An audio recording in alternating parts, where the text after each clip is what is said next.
लक्ष्मण जी के चरणों में मस्तक नवाकर श्री राम जी के गुणों की कथा का वर्णन करते हुए दूत तुरंत ही चल दिए। श्री राम जी का यश कहते हुए वे लंका में आए और उन्होंने रावण के चरणों में सिर नवाए। दशमुख रावण ने हंसकर बात पूछी, अरे शुक, अपनी कुशल क्यों नहीं कहता? फिर उस विभीषण का समाचार सुना, मृत्यु जिसके अत्यंत निकट आ गई है। मूर्ख ने राज्य करते हुए लंका को त्याग दिया। अभागा, अब जौ का कीड़ा अर्थात घुन बनेगा, और जौ के साथ जैसे घुन भी पिस जाता है वैसे ही नर वानरों के साथ वह भी मारा जाएगा। फिर भालू और वानरों की सेना का हाल कह, जो कठिन काल की प्रेरणा से यहाँ चली आई है और जिनके जीवन का रक्षक कोमल चित्त वाला बेचारा समुद्र बन गया है।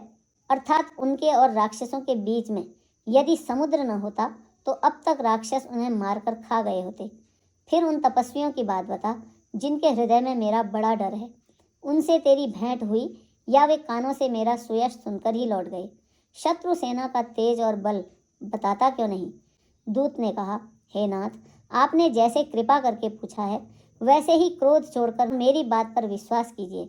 जब आपका छोटा भाई श्री राम जी से जाकर मिला तब उसके पहुँचते ही श्री राम जी ने उसको राज तिलक कर दिया। हम रावण के दूत हैं, यह कानों से सुनकर वानरों ने हमें बांधकर बहुत कष्ट दिए, यहाँ तक कि वे हमारे नाक कान काटने लगे।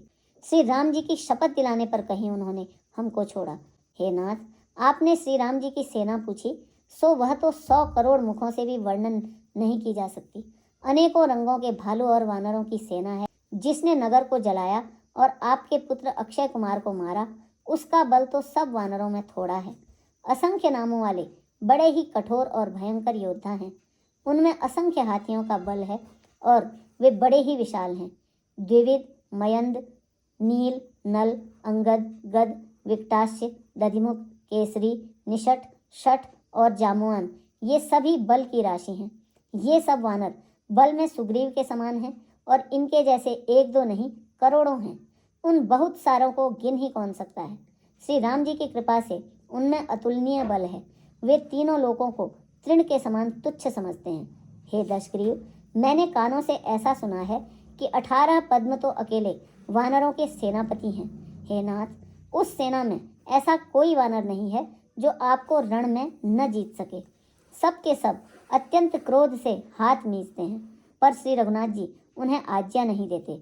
हम मछलियों और सांपों सहित समुद्र को सोख लेंगे, नहीं तो बड़े बड़े पर्वतों से उसे भरकर पाट देंगे।